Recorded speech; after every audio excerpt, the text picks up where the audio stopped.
আজ 14 ফেব্রুয়ারি, ভালোবাসা দিবস। একই সঙ্গে প্রকৃতি জুড়ে এসেছে পহেলা ফাগুনের রঙিন ছোঁয়া। বসন্তের এই প্রথম দিনে ফুলের গন্ধ, রোদের উষ্ণতা আর হৃদয়ের আবেগ মিলেমিশে ভালোবাসাকে আরও জীবন্ত করে তোলে। ফাগুনের রঙে রাঙা এই বিশেষ দিনে সবাইকে জানাই ভালোবাসা দিবস ও পহেলা ফাগুনের আন্তরিক শুভেচ্ছা। ভালোবাসা হলো হৃদয়ের গভীর থেকে জন্ম নেওয়া এক সুখকর অনুভূতি। হৃদয়ের কোমল আবেগ, মমতা আর অনুভবের সম্মিলিত রূপই ভালোবাসা।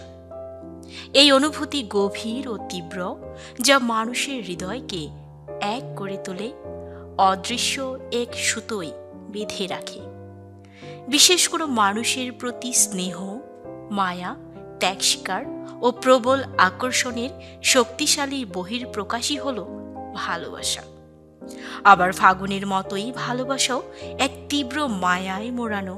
যে এই মায়ার ছোঁয়া পায়, সেই ভালোবাসার প্রকৃত অর্থ অনুভব করতে পারে।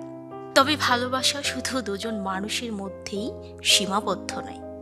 ভালোবাসা আছে পরিবারে, বন্ধুত্বে, মানুষের প্রতি মানুষের যত্নে। ভালোবাসা মানে বিশ্বাস, সম্মান আর সহানুভূতি। এই ভালোবাসা দিবস ও পহেলা ফাগুনে আসুন আমরা আমাদের মনের গণ্ডি পেরিয়ে আরও বেশি করে মানুষকে সময় দেই, ভালোবাসি, ক্ষমা করি। পাশে থাকা মানুষগুলোর অনুভূতি বোঝার চেষ্টা করি, তাদের পাশে দাঁড়াই। ভালোবাসা হোক ফাগুনের মতো নরম, উষ্ণ আর রঙিন, যেখানে দখল নয় সমর্থন থাকে, আঘাত নয় নিরাপত্তা থাকে। সব সম্পর্কের মাঝেই ভালোবাসা বেঁচে থাকুক, সহজ, সত্য আর মানবিক হয়ে।